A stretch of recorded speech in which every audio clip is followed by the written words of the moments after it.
திமுக மருத்துவர் அணி முதல்வர் ஸ்டாலின் அவர்களின் பிறந்த நாள் மாதத்தை முன்னிட்டு முதல்வரின் மாதமாக இந்த மாதத்தை திராவிட மாடல் மாதம் முதல்வரின் மாதம் என்ற தலைப்பில் தொடர்ந்து கொண்டாடி வருகிறது. இந்த கூட்டத்தில் ட்விட்டர் தளத்தில் எக்ஸ் வழியாக உரையாடுவதற்கான வாய்ப்பை அளித்த திராவிட முன்னேற்ற கழக மருத்துவ அணிக்கும் அதனுடைய தலைவர் மரியாதைக்குரிய கனிமொழி என்வின் சோமு அவர்களுக்கும் அதனுடைய செயலாளர் மருத்துவர் ஆயிரம் விளக்கு சட்டப்பேரவை உறுப்பினர் திரு எழிலன் அவர்களுக்கும் நன்றியை தெரிவித்துக் கொள்கிறேன்.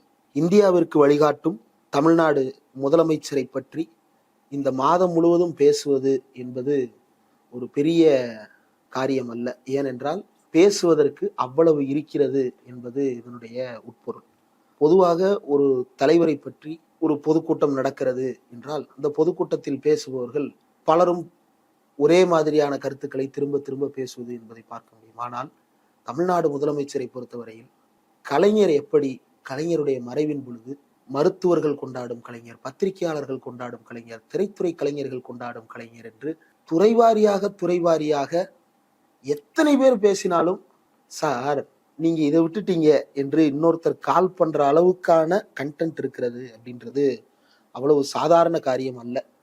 அப்போ கலைஞருடைய வழியில், அண்ணா வழியில், பெரியார் வழியில் இன்றைக்கு முதலமைச்சருடைய பிறந்தநாள் விழாவும் கூட மாதம் முழுவதும் நடந்தாலும் அந்த மாதம் முழுவதும் பேசுவதற்கான கருப்பொருள் அவரிடம் இருக்கிறது என்பது ரொம்ப வியக்கத்தக்க ஒரு அவருடைய பண்பாக நான் பார்க்கிறேன். இதுல எனக்கு பேசுவதற்காக மருத்துவர் அவர்கள் ஒதுக்கிய தலைப்பு நான் முதல்வன் திட்டம் குறித்து. இந்த நான் முதல்வன் திட்டம் என்ற இந்த திட்டம் தமிழ்நாடு முதலமைச்சர் இதை அறிமுகப்படுத்தும் போதே என்னுடைய கனவு திட்டம், மக்கள் ஒவ்வொருவரையும் முதல்வராக்க வேண்டும் என்கின்ற என்னுடைய கனவு திட்டம் அப்படின்னு தான் அறிமுகப்படுத்தினார். அந்த வார்த்தைகள் ரொம்ப முக்கியமானது. அந்த வெப்சைட்டுக்குள்ள போகும் பொழுது நான் முதல்வன் .tn.gov.in என்ற வெப்சைட்டுக்குள்ள போகும்போது நிறைய பாப்அப்ஸ் வந்துச்சு. ஏதோ ஆடு போல அப்படின்னு சொல்லிட்டு ஒன்ன க்ளோஸ் பண்ணா இன்னொன்னு வந்தது. என்னது அப்ப ஆட் இல்லையா அப்படின்னு பார்க்கும் பொழுதுதான் 3 years ஆஃப் நான் முதல்வன், எத்தனை பேர் என்ரோல் பண்ணியிருக்காங்க, அதுல இன்ஜினியரிங் கிராஜுவேட்ஸ் எவ்வளோ, ஆர்ட்ஸ் அண்ட் சயின்ஸ் கிராஜுவேட்ஸ் எவ்வளோ, பாலிடெக்னிக் கிராஜுவேட்ஸ் எவ்வளோ, ஐடிஐ கிராஜுவேட்ஸ் எவ்வளோ. சரி, அதை க்ளோஸ் பண்ணா Tamil Nadu state level placement program. பொதுவா இன்ஜினியரிங் காலேஜஸ்லேயே பல கல்லூரிகள்ல பிளேஸ்மெண்ட் செல் இல்லாத சில கல்லூரிகள் எல்லாம் கூட இருக்கிறது. கேம்பஸ் டிரைவ்னா என்னன்னே தெரியாத அளவுக்கு தள்ளக்கூடிய 1-2 கல்லூரிகள் கூட இருக்கு. ஆனா அதை தாண்டி Tamil Nadu state level placement program என்ற அடிப்படையில் முக்கியமான நிறுவனங்களை அழைத்து இப்ப குறிப்பா காக்னிசன்ட் அழைத்து அவர்களுக்கு பிளேஸ்மெண்ட் ப்ரோக்ராம் உருவாக்கி தருவது என்று பல திட்டங்கள் அந்த இதுல பார்க்க முடிகிறது. இப்போ இதுல 4 வெர்டிகல்ஸின் கீழே இந்த திட்டம் செயல்படுகிறது அப்படின்றதுதான் இந்த திட்டத்தினுடைய அடிப்படை.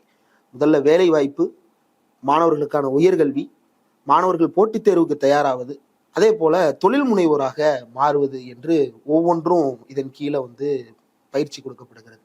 இப்போ இந்த நான் முதல்வன் அப்படின்ற இந்த அப்ஸ்கில்லிங் பிளாட்ஃபார்ம் சமீபத்தில் நம்ம எல்லோருக்கும் தெரியும், இந்திய மாணவர்கள் பலரும் எம்ப்ளாயபிளா இல்லை அப்படின்ற ஒரு குற்றச்சாட்டு தொடர்ந்து முன்வைக்கப்பட்டு கொண்டே இருக்கிறது. இந்த எம்ப்ளாயபிலிட்டி அப்படின்றத எப்படி தீர்மானிக்கிறாங்க அப்படின்றது பலருக்கும் சந்தேகமாக இருந்தாலும் கூட ஸ்கில் பத்தலை அப்படின்றது தான் அதன் மூலமாக நிறுவனங்கள் வெளிப்படுத்துகின்ற ஒரு செய்தியாக இருக்கிறது. அது உண்மையா பொய்யா, அல்லது ஸ்கில் இருந்தாலும் வேற காரணங்களால புறக்கணிக்கப்படுறாங்களா அப்படின்ற பல சந்தேகங்கள் அதற்குள்ள நம்ம கிளப்ப முடியும். ஆனா மாணவர்களை அது எப்படி அவங்களுக்கான எம்ப்ளாய்மெண்ட் ஆப்பர்ச்சுனிட்டி கொடுக்க முடியாது போகும் அப்படின்ற ஒரு தாட் தமிழ்நாடு முதலமைச்சருக்கு வந்தது அப்படின்றது ரொம்ப முக்கியமான ஒரு ப்ராசஸ். தமிழ்நாட்டு மாணவர் ஒருவர் உலகின் எந்த நாட்டு மாணவரையும் விட தரமும் தகுதியும் குறைந்தவர் கிடையாது என்பதை காட்டும் திட்டம் தான் நான் முதல்வன் திட்டம் அப்படின்னு அந்த திட்டத்தினுடைய வெப்சைட்டின் முதல் பக்கத்திலேயே இந்த குறிப்பு கொடுக்கப்பட்டிருக்கிறது. தமிழ்நாட்டு மாணவர்கள் ஸ்கில் பத்தல, புது ஸ்கில் கத்துக்குங்க அப்படின்றதுக்காக இல்லை, ஸ்கில் பத்தலைன்றதுக்காக இல்லை, அவங்க இருக்கக்கூடிய ஸ்கில்ஸை ஷோகேஸ் பண்றதுக்கோ அல்லது இருக்கக்கூடிய ஸ்கில்ஸை மேம்படுத்தி கொள்வதற்கோ அல்லது தனக்கு இருக்கக்கூடிய ஸ்கில்லுக்கு எங்க போய் ஜாப் தேடுறதுன்னு இருக்கக்கூடிய சிக்கலை களைவதற்கோ இருக்கக்கூடிய பல தடைகளையும் உடைப்பது அப்படின்றது இந்த நான் முதல்வன் திட்டத்தினுடைய அடிப்படை சாராம்சமாக பார்க்க முடிகிறது. பொதுவா அந்த ஹேக்கத்தான்ஸ் அப்படின்றதெல்லாம் ரொம்ப பணம் கொடுத்து அதிகமாக செலவு செய்து படிக்கக்கூடிய பொறியியல் கல்லூரிகள்ல தான் பார்க்க முடியும். இல்லைன்னா ஏதாவது பெரிய பொறியியல் கல்லூரிகளை நடத்துவாங்க, மற்ற மாணவர்கள் அந்த கல்லூரியில போய் ஏதாவது வெப்சைட்ல தேடி பிடிச்சு மாணவர்கள் மூலமா தகவல் தெரிஞ்சுக்கிட்டு அங்கே போய் கலந்துக்குவாங்க. இந்த ஹேக்கத்தான்ஸா இருக்கட்டும், சைக்கோமெட்ரிக் டெஸ்ட்ஸ் எடுக்கிறதா இருக்கட்டும், மேண்டேட்டரி கோர்சஸ் செய்ய வைக்கிறதா இருக்கட்டும், இப்படி பல விஷயங்களை வந்து இந்த திட்டம் வந்து உள்ளடக்கி இருக்கிறது. வெப்சைட்டுக்குள்ள வாட்ஸ் நியூ அப்படின்றதுல பொதுவாக அந்த வாட்ஸ் நியூ அப்படின்றது பல இணையதளங்கள்ல வந்து இருக்காது. ஏன் இருக்காது அப்படின்னா, அப்படியே இருந்தாலும் வந்து பழைய அறிவிப்பு ஏதாவது ஒன்று அந்த வாட்ஸ் நியூல நின்றுட்டு இருக்கும். புதிய அறிவிப்பு அப்படின்றது எதுவும் இல்லாம இருக்கும்.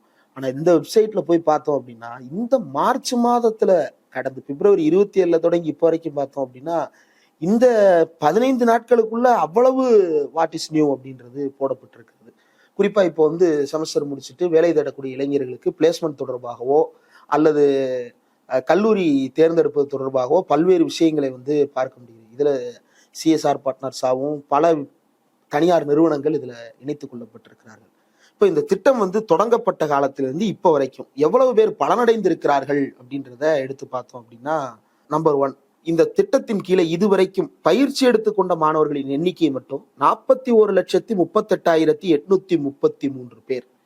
இந்த கவுண்ட் வந்து அவ்வளவு பெரிய கவுண்ட்.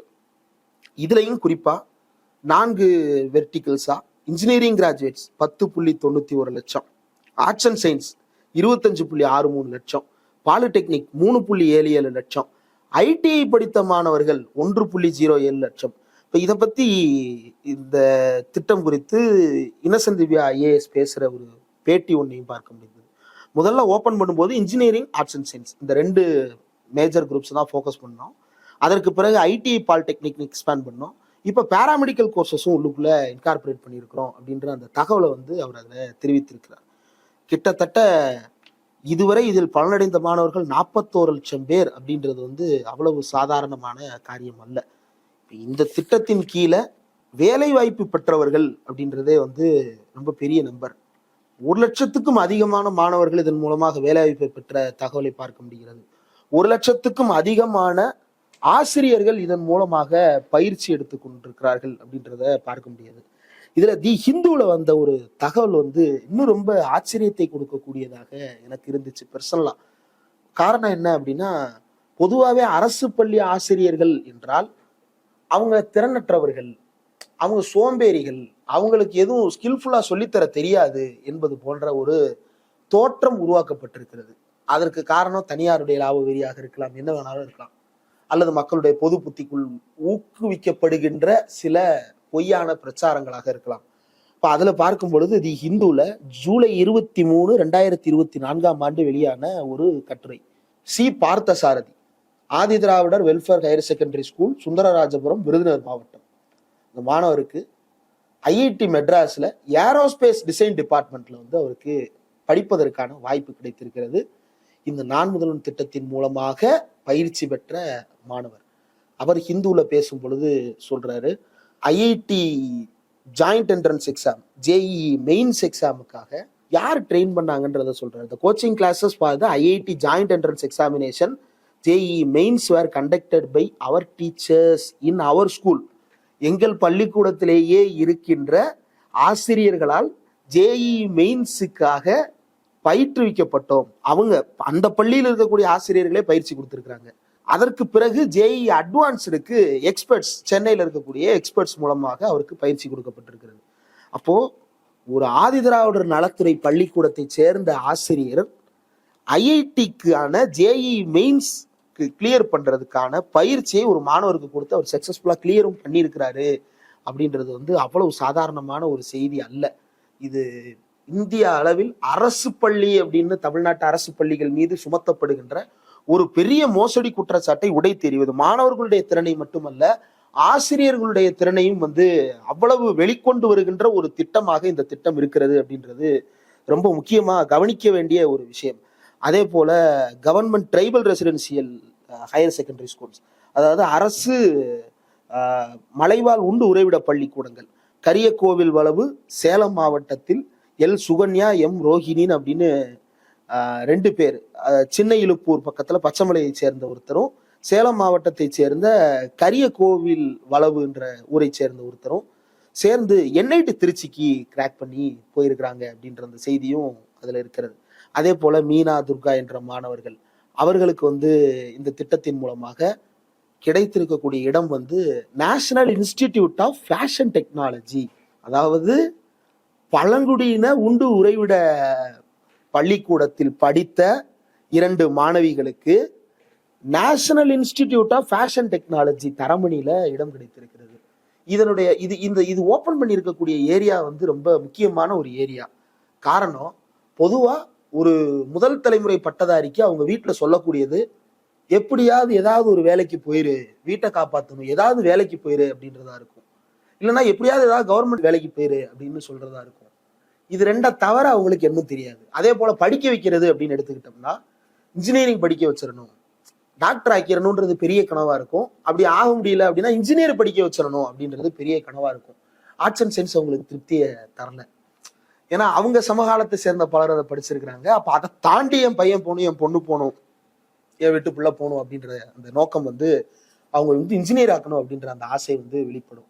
ஆனால் எந்த முதல் தலைமுறை பட்டதாரி வீட்லையும் நேஷனல் இன்ஸ்டிடியூட் ஆஃப் ஃபேஷன் டெக்னாலஜியில படிக்கிறதுக்கு போப்பா, அங்க போனேன்னா நீ உலக புகழ்பெற்ற நபர்களோடு உலக புகழ்பெற்ற நிறுவனங்கள்ல பணியாற்றுவதற்கான வாய்ப்பு உனக்கு கிடைக்கும்னு சொல்லக்கூடிய அந்த அறிவு திறப்பு நம்ம வீட்டு குடும்பங்களுக்கு ரொம்ப குறைவு. ஏன்னா அவங்க சூழல்ல இருந்துதான் அவங்க ஒன்று உருவாக்கி கத்துக்கிறாங்க.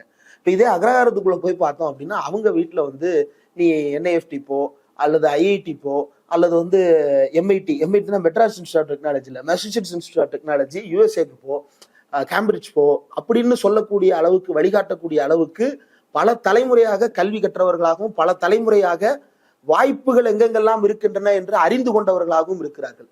நாலேஜ் அப்படின்றது இந்தியாவில் பிரிவிலேஜ்ல இருந்துதான் நமக்கு கிடைக்குது.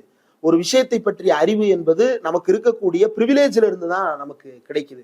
ஒரு அரசு பள்ளி ஆசிரியருடைய மாணவர் வந்து அதிகபட்சம் என்ன படிச்சிருவாரு, அவர் ஒரு இன்ஜினியரிங் படிச்சிருவாரு. படிச்சு முடிச்சதுக்கு அப்புறம் யூபிஎஸ்சி எக்ஸாமுக்கு படிக்க வைப்பாங்க. ஏன்னா மற்றவங்க டிஎன்பிஎஸ்சினா நீ யூபிஎஸ்சி படி அப்படின்ற ஒரு தாட் இருக்கும். குரூப் 1 எழுது, குரூப் 2 எழுது, குரூப் 4 எழுது, அல்லது யூபிஎஸ்சி எழுது, இவ்வளவுதான் அவங்களால வழிகாட்ட முடியும். அதை தாண்டி அப்படின்னா அவங்கள வந்து லாயர் ஆக்கலாம். லாயர் ஆக்குனாலும் கூட ஒருத்தட்ட போய் ஜூனியரா வேலை பார்க்கறதுக்கு தான் சொல்ல தெரியுமே தவிர, நீ இந்த மாதிரி கார்பரேட் வக்கீலாகலாம், இந்த மாதிரியான வாய்ப்புகள்லாம் இருக்குன்ற அளவுக்கு வழிகாட்டக்கூடிய அளவுக்கு நம் குடும்பங்களுக்கு வந்து பிரிவிலேஜ் கிடையாது. அந்த பிரிவிலேஜ் இல்லாத காரணத்தினால இந்த உலகத்தில் இருக்கக்கூடிய வாய்ப்புகளை பற்றிய அந்த அறிதலும் நமக்கு குறைவாகவே இருந்திருக்கிறது. என்ஐஎஃப்டிக்கு ஒரு பழங்குடியின மாணவி போகிறார் அப்படின்னா அது அந்த ஊரில் ஏற்படுத்தக்கூடிய மாற்றத்தை, ஃபேஷன் டெக்னாலஜியா அது என்ன படிப்பு அப்படின்னு அந்த ஊருக்குள்ள ஏற்படுத்தக்கூடிய ஆர்வம் வந்து ரொம்ப சாதாரணமா நம்ம கடந்து போகக்கூடிய ஒரு விஷயம் அல்ல. இன்னொன்னு, ஆதி திராவிடர் நலத்துறை பள்ளியில இருந்து விருதுநகர் மாவட்டத்துல இருந்து ஏரோஸ்பேஸ் டிசைன் டிபார்ட்மெண்ட்ல ஐஐடிஎம்ல வந்து அவருக்கு இடம் கிடைக்குது அப்படின்றது அந்த ஊருக்குள்ள யோசிச்சு பாருங்க. விருதுநகருக்குள்ள அவர் அந்த சுந்தராஜபுரத்துல இருக்கிறாருன்னா அந்த சுந்தராஜபுரம் ஊருக்குள்ள ஏரோஸ்பேஸ் படிக்கிறாரு. அப்ப அவர் சமூகத்தை சேர்ந்தவங்க அல்லது ஒரு தெருவை சேர்ந்தவங்க அதை தாண்டி போக யோசிப்பாங்க, அல்லது அவர்கிட்ட வழிகாட்டுதலை கேட்டு இன்னும் என்ன படிக்க வைக்கலான்ற ஆர்வத்தை அவங்க வளர்த்துப்பாங்க. அப்போ ஒரு சமூகத்துக்கே எந்த பிரிவிலேஜ் இல்லாத காரணத்தால் ஒரு சமூகம் மொத்தமாக புறக்கணிக்கப்பட்டதோ அந்த பிரிவிலேஜை வந்து ஒரு சொடக்கு போடுற யோசனையில வந்து டக்குன்னு கடத்துறது அப்படின்றது வந்து அவ்வளவு சாதாரணமானது அல்ல. இப்ப இதற்கு பின்னாடி இருக்கக்கூடிய ஆசிரியர்களுடைய உழைப்பு, இதையெல்லாம் திட்டமிட்ட முதலமைச்சருடைய அந்த கனவு. இந்த பட்ஜெட்ல பார்க்கும் பொழுது கிட்டத்தட்ட 350 பிரீமியர் எஜுகேஷனல் இன்ஸ்டிடியூஷன்ஸ். இப்போ நான் இன்ஜினியரிங் படிக்கும் பொழுது எனக்கு தெரிஞ்சது வந்து நான் திருமங்கலம் பக்கத்துல இந்த பக்கம் மெப்கோ, அங்கிட்டு தியாகராஜா, தாண்டி வேலம்மாள். கட் ஆஃப் வந்து என்னோட கேட்டகிரியில இந்த கட் ஆஃப்ல இங்க பக்கத்துல இருக்கக்கூடிய காலேஜஸ் கிடைக்கான்றதா மேனேஜ்மெண்ட்ல ட்ரை பண்ணும்போது இவ்வளவுதான். இதை தாண்டி எங்க போறது தெரியாது, இதை தாண்டி வேற எங்கேயாவது அப்ரோச் பண்ண முடியுமா தெரியாது. அப்போ இவ்வளவுதான் தெரிந்தது. அப்போ இதை தாண்டிய ஒரு ஓப்பனிங்கை வந்து ஊர்களுக்கு கொண்டு போய் சேர்த்திருக்கிறது அப்படின்றது ரொம்ப ரொம்ப முக்கியமான ஒரு விஷயம். 350 பிரீமியர் எஜுகேஷனல் இன்ஸ்டிடியூஷன்ஸ் லிஸ்ட் பண்ணி இதுல எல்லாம் நீங்க படிக்கலாம் அப்படின்ற அந்த கனவை வந்து பிட்ஸ் பிளானில படிக்கணும் அப்படின்றதெல்லாம் பல பேருடைய கனவாக இருந்தது. ஐஐடிஎம் நம்மளால போவே முடியாதுன்னு சோர்ந்து போய் கிடந்த சமூகம் நம்ம. என்ஐடி சரி யாரோ படிக்கிறவனுக்கு கிடைச்சிரும் அப்படின்னு நினைச்சிட்டு இருந்தாரு. என்ஐஎஃப்டி அப்படி ஒண்ணு இருக்கிறதே தெரியாது தரமணியில பல பேருக்கு. இப்படி இருந்த ஒரு சூழல்ல இவர்களுக்கெல்லாம் ஒரு உடைப்பு. அந்த வெப்சைட்டுக்கு போய் பார்க்கும் பொழுது இன்னும் அதிரி வைக்கக்கூடிய பல விஷயங்கள் வந்து அதுக்குள்ள கிடைக்கிறது. துறைவாரியா ஸ்கில் ஆஃபரிங்ஸ் போட்டு இன்ஜினியரிங் தனியா, ஆர்ட்ஸ் அண்ட் சயின்ஸ் தனியா, polytechnic, ITI, pharmacy and medical சயின்சஸ்னு 5 துறைவாரியாக போட்டிருக்கிறார்கள். இன்ஜினியரிங் குள்ளுக்குள்ள IT, emerging technologies, personality development, competitive exams, civil engineering, mechanical, manufacturing, bank and finance, language, green energy என்று பல விஷயங்கள் அதுக்குள்ள போகுது. இப்போ லாங்குவேஜஸ் அப்படின்னு உள்ள போனோம்னா German, Japanese, English language for competitive exams, German 2, Japanese language and culture 2, international language proficiency German A, Japanese N அப்படின்னு சொல்லிட்டு அவ்வளவு உலக மொழிகளை வந்து இதற்குள் கற்றுக் கொடுத்து கொண்டிருக்கிறார்கள் அப்படின்றது வந்து ரொம்ப ஆச்சரியமா இருக்கு. காலேஜஸ்ல வந்து ஜெர்மன் சொல்லி கொடுக்கறதுக்கு ஒரு டீச்சர் வருவாங்க, வாய்ப்பு இருக்கிற ஒரு 4-5 பேர் படிப்பாங்க. அதுலேயே ஃபீஸ் கட்ட முடியறவங்க தான் கண்டினியூ பண்ணுவாங்க, மற்றவங்க படிக்க முடியாது. இவ்வளவுதான் சூழல். ஆனா ஒரு டெக்னாலஜி ஓரியன்டா ஃப்ரீ ஆஃப் காஸ்ட்ல ஆன்லைன்ல என்பிடெல் எல்லாம் வந்து இன்ஜினியரிங் காலேஜ் கிராஜுவேட்ஸ்ல ஒரு சிலருக்கு மட்டுமே தெரிந்த பிளாட்ஃபார்ம். அதை வந்து நான் முதல்வனோட இன்டகிரேட் பண்ணி இன்னைக்கு எல்லா மாணவர்களுக்கும் அதை கொண்டு போய் சேர்த்திருப்பது அப்படின்றது ரொம்ப பெரியது. இன்னும் பல பேர் வந்து பேசாமல் விட்ட விஷயம் என்ன அப்படின்னா, கடந்த ஆண்டு லண்டன்ல நியூ கேசல் தர்ஹாம் யூனிவர்சிட்டியில பிரிட்டிஷ் கவுன்சிலும் தமிழ்நாடு ஸ்கில் டெவலப்மெண்ட் கார்பரேஷன், அதாவது நான் முதல்வன் திட்டத்தின் கீழே மாணவர்களை தேர்ந்தெடுத்து 1267 பேர்கிட்ட அப்ளிகேஷன் பெறப்பட்டது. அதுல 100 பேருக்கு ஆன்லைன் ட்ரைனிங். அதுல best of 25, 15 engineering graduates, 10 science graduate select பண்ணி 25 பேரை லண்டனுக்கே அனுப்பி, அந்த 25 பேர்ல 20 பேர் வந்து அரசு கல்லூரிகளில் படிக்கக்கூடிய மாணவர்கள். இந்த அரசு கல்லூரிகளில் படிக்கக்கூடிய மாணவர்களுக்கு இருக்கக்கூடிய பெரிய டிஸ்அட்வான்டேஜ் என்ன அப்படின்னா, பெரும்பாலான அரசு கல்லூரியில் இருக்கக்கூடிய மாணவர்களுக்கு வந்து வெளியில இருக்கக்கூடிய ஆப்பர்ச்சுனிட்டிஸ் வந்து தெரியாமலே போய்விடுவது அப்படின்றது ஒரு பெரிய சங்கடத்தை ஏற்படுத்தக்கூடிய விஷயம். முக்கியமான சில அரசு கல்லூரிகளுக்கு தெரியும், ஆனா பலருக்கும் அது தெரியாமலே போயிருது. 20 அரசு கல்லூரி மாணவர்கள் வந்து இதுல தேர்வாயிருக்காங்க 25 பேர்ல. அதுல 2 பேர் புதுமை பெண் திட்டத்தினுடைய பயனாளர்கள் அப்படின்றது இன்னும் பெரிய ஆச்சரியத்தை ஏற்படுத்தக்கூடியது. அப்போ புதுமை பெண் திட்டத்தின் மூலமாக உயர்கல்விக்கு வந்து அரசு கல்லூரிகளில் படித்த ஒரு மாணவி அடுத்து 1000 பேர்ல 100 பேரா செலக்ட் ஆகி ஆன்லைன்ல லண்டனோட சேர்ந்து ஸ்கில் டெவலப்மெண்ட் வச்சுக்கிட்டு நியூ கேசல் யூனிவர்சிட்டியில ஸ்கில் டெவலப்மெண்ட் பண்ணி அதுல 2 பேர் செலக்ட் ஆகி லண்டனுக்கே நேர்ல போய் பயிற்சி எடுத்துட்டு வந்திருக்கிறாங்க அப்படின்றது வந்து ரொம்ப பெரிய ஆச்சரியத்தை ஏற்படுத்தக்கூடிய ஒரு டிரான்ஸ்ஃபர்மேஷன். இதை நாம என்னவா புரிஞ்சுக்கிறது? சரி, இது ஒரு அரசினுடைய கடமை தானே, இந்த கடமையை செய்வதில் என்ன ஒரு புதுமை இருக்கிறது அப்படின்னு யோசிக்கலாம். இந்த கடமையை இதற்கு முன் இருந்த எந்த அரசுகளும் செய்யவில்லை அப்படின்ற இடத்துல இருந்துதான் கடமையை செய்வதற்கு ஒரு தத்துவம் தேவைப்படுகிறது. அந்த தத்துவம் இந்த மக்கள், நம் மக்கள் அனைவரையும் உள்ளடக்கிய ஒரு வளர்ச்சியை நாம் உருவாக்க வேண்டும் அப்படின்றதன் அடிப்படையில் இதை நாம் செய்ய வேண்டும். இப்ப இன்னைக்கு சில ஆட்டுக்குட்டிகள் வந்து யூபிஎஸ்சியில தமிழ்நாடு மாணவர்கள் செலக்ட் ஆகிறதே இல்லை அப்படின்னு. யூபிஎஸ்சியில வந்து தமிழ்நாட்டு மாணவர்கள் எல்லோரும் செலக்ட் ஆகிறது இல்லை அப்படின்றது வந்து தற்செயலான நிகழ்வா அல்லது இன்டர்வியூல நடக்கக்கூடிய வேற சில சிக்கல்களா அப்படின்றத நாம தனியா புரிஞ்சுக்கிட வேண்டிய அவசியம் இல்லாத அளவுக்கு அது வெளிப்படையான உண்மையாக இருக்கிறது. ஏன்னா கிரேடட் இன்இக்வாலிட்டியை உருவாக்கக்கூடிய வகையில, ரொம்ப திட்டமிட்ட வகையில தமிழர்களை புறக்கணிக்கக்கூடிய வகையில தான் இதனுடைய திட்டமிடலே அமைந்திருக்கிறது. அப்படிங்கும் பொழுது இதுல நாம வந்து புதிதாக கவலைப்படுவதற்கு ஒண்ணும் இல்லை. ஏன்னா தமிழ்ல தேர்வுகள் நடத்தப்படுவது இல்லை. நீங்க பதில் எழுதலாம், ஆனா கேள்வி உங்களுக்கு தமிழ்ல இருக்காதுன்றதுதான் ரொம்ப நிதர்சனம். ரொம்ப சிம்பிளா புரிஞ்சுக்கிறதுக்காக சொல்றேனே, டிஃபைன் அப்படின்றதுக்கான ஆன்சரும், எலாபரேட் அப்படின்றதுக்கான ஆன்சரும், பிரீஃப் அப்படின்றதுக்கான ஆன்சரும், கம்பேர்ன்றதுக்கான ஆன்சரும், அனலைஸ்ன்றதுக்கான ஆன்சரும், எக்ஸாமைன் அப்படின்றதுக்கான ஆன்சரும் வேற வேற. ஆனா நம்மளை பொறுத்த வரைக்கும் அனலைஸ், எக்ஸாமைன், எலாபரேட் அப்படின்ற எல்லாத்தையுமே வந்து விரிவாக எழுதுக அப்படின்ற அடிப்படையில தான் நம்ம வந்து புரிஞ்சு வச்சிருப்போம். அப்ப இதுக்கு வந்து ஒரு கோச்சிங் சென்டருக்கு போய் எலாபரேட்னா என்ன ஆன்சர் எழுதணும், எக்ஸாமைன்னா என்ன எழுதணும், அனலைஸ்னா என்ன எழுதணும், கம்பேர்னா என்ன எழுதணும், டீடைல்னா என்ன எழுதணும், பிரீஃப்னா என்ன எழுதணும் அப்படின்ற எல்லாத்தையும் சொல்லி கொடுக்கறதுக்கு, கத்துக்கிறதுக்கு நம்ம ஒரு இன்ஸ்டியூட்டுக்கு போய் கத்துக்கிட்டு பல லட்சங்களை செலவு பண்ண வேண்டிய அல்லது பல மணி நேரங்களை, பல மாதங்களை செலவு செய்ய வேண்டிய, மாதங்களை செலவு செய்வதுன்றது சாதாரண காரியம் இல்லை. ஒரு பிற்படுத்தப்பட்ட வர்க்க நிலையில் பின்தங்கிய ஒரு குடும்பத்திற்கு அவ்வளவு கொடுமையான ஒரு விஷயம். அவ்வளவு காலம் வீட்லையும் பொறுத்துக்கணும். வீட்டுல ஓரளவுக்கு எக்கனாமிக்கலி சஸ்டைனபிளா இல்லாத பட்சத்தில் இது சாத்தியமே இல்லை அப்படின்றதுதான் பல பேர் வந்து பின்னாடி போகிறதுக்கான காரணமே. அப்ப தமிழ்நாடு அரசு 1000 பேரை செலக்ட் பண்ணி ஸ்டேட் இன்ஸ்டிடியூட் ஆஃப் ட்ரைனிங்ல கிட்டத்தட்ட 10 மாதங்களுக்கு 7500 ரூபாய் ஸ்டைஃபண்ட் கொடுத்து, ப்ரிலிம்ஸ் கிளியர் பண்ணிட்டாங்கன்னா அவங்களுக்கு 25000 ரூபாய் அலவன்ஸ், அடுத்து மெயின்ஸ் கிளியர் பண்ணிட்டா 50000 ரூபாய், இது எல்லாத்தையும் சேர்த்து 10 கோடி ரூபாய் இந்த பட்ஜெட்ல ஒதுக்கப்பட்டிருக்கிறது. இந்த மெயின்ஸுக்கு 50000 அப்படின்றது வந்து ரொம்ப முக்கியமானது. ஏன்னா மெயின்ஸுக்கு பிறகு அவர்களுக்கு தேவைப்படுகின்ற பயிற்சியை தனியாரிலோ அல்லது அவர்களாகவோ இங்கிருந்து டெல்லி போயிட்டு வர்றதுக்கு, டயத்துக்கு போயிட்டு வர்றதுக்கு, அங்க போய் நல்ல இடத்தில் தங்கி இன்டர்வியூ அட்டன் பண்ணிட்டு வர்றதுக்கு இப்பவும் நீங்க திரு சைலேந்திரபாபு ஐபிஎஸ்ஓ திரு ரவி ஐபிஎஸ்ஓ பேசுற அந்த பேட்டிகளை நீங்க எடுத்து பாத்தீங்கன்னா அங்க ஒருத்தர் ரூம் வச்சிருப்பாரு, அந்த ரூம்ல தான் எல்லாரும் போய் தங்கி இருந்து வருவாங்க அப்படின்னு. அப்ப இந்த கான்டாக்ட் இல்லாத ஒரு மாணவர் என்ன செய்வார்? அப்ப இது எதுவுமே தேவையில்லை, நீங்க சுயமாகவே போகலாம் அப்படின்னு தமிழ்நாடு அரசு கொடுக்கின்ற இந்த நம்பிக்கை ரொம்ப அசாத்தியமான ஒரு நம்பிக்கை. ஒட்டுமொத்தமா இந்த நான் முதல்வன் திட்டத்தை நாம் புரிந்து கொள்வது அப்படின்றது, ஒரு பக்கம் பள்ளிக்கூடங்கள்ல 9th வரைக்கும் எல்லாமே இன்டகிரேட்டட் டெவலப்மெண்ட் தான். 9th வரைக்கும் ஆல் பாஸ். ஏன்? அவர் ஒரு வருஷம் ஒரு சப்ஜெக்ட்ல ஃபெயில் ஆயிருக்கலாம், அந்த ஸ்கில் அவர் அடுத்த வருஷம் வளர்த்துக்கலாம், அடுத்த வருஷம் அதுக்கான திறன் அவருக்கு வளரலாம். அதை 9th வரைக்கும் பொறுமையா பார்ப்போம், அதுக்கான டைம் அவங்களுக்கு கொடுப்போம் அப்படின்னு. ஒரு வருஷத்துக்குள்ள நீ இதை பண்ணி முடிச்சே ஆகணும்டா அப்படின்னு கட்டாயப்படுத்தாம 9 ஆண்டுகள் அவருக்கு 1ஆம் கிளாஸ்ல இருந்து 9ஆம் வகுப்பு வரைக்கும் 10 ஆண்டுகள் அவருக்கு நேரம் கொடுத்து அவரை படிக்க வச்சு, அவர் படிக்கிறாரா இல்லையான்றதை ட்ரெயின் பண்ணி அதுக்கப்புறம் தான் அவர் 10th வர்றாரு. அப்ப 10th 9ஆம் கிளாஸ் வரைக்கும் ஒரு சப்ஜெக்ட்ல ஃபெயில் ஆயிட்டு இருந்த ஒருத்தர் 10th நல்ல மார்க் எடுத்து நல்ல குரூப் எடுத்து நல்ல குரூப்ல படிச்சவங்க எல்லாம் இருக்கிறாங்க பல பேர். நம்ம திராவிட இயக்க குடும்பங்களை சேர்ந்த பல பேரே கூட அதற்கு உதாரணமாக காட்டலாம். பல பேர் தங்களுடைய பதிவுகளை சமூக வலைதளங்கள்ல எழுதிட்டு தான் இருக்கிறாங்க. அதை தாண்டி 12th முடிச்சுட்டு போகும் பொழுது ரிசர்வேஷன் அடிப்படையில அவங்களுக்கு சிங்கிள் விண்டோ சிஸ்டம், நேர்முக தேர்வுகள் அவர்களுக்கு பெரிய பின்னடைவை ஏற்படுத்தும் அப்படின்றது நன்றாக தெரிந்த காரணத்தால் ஒரு சிங்கிள் விண்டோ சிஸ்டத்தின் மூலமாக அப்ளை பண்ணி அதன் மூலமா எவாலுவேட் பண்ணி அவங்களை செலக்ட் பண்றதுன்ற ப்ராசஸை உருவாக்கி இதுல என்ட்ரன்ஸ் எக்ஸாமினேஷனை ஒழிச்சு கட்டி நேரடியா 12ஆம் வகுப்பு மதிப்பெண்ணை வச்சு அவங்களை தேர்வு பண்ணி அவங்க காலேஜில் கொண்டு போய் சேர்றது. இப்ப இந்த ப்ராசஸ் இருக்குல்ல, இந்த காலேஜுக்கு வந்ததற்கு பிறகு அப்ப அடுத்த கட்டத்துக்கு இவங்களை எடுத்துட்டு போறதுக்கு என்ன செய்யணும்? அப்ப ஸ்கூல்ல இருந்தே இவங்களை கல்டிவேட் பண்றது அப்படின்னு அவங்களுக்கு திறன் மேம்பாட்டு பயிற்சிகளை, திறன் மேம்பாடு அப்படின்னா என்ன திறன் மேம்பாடு அப்படின்றது ரொம்ப முக்கியம்.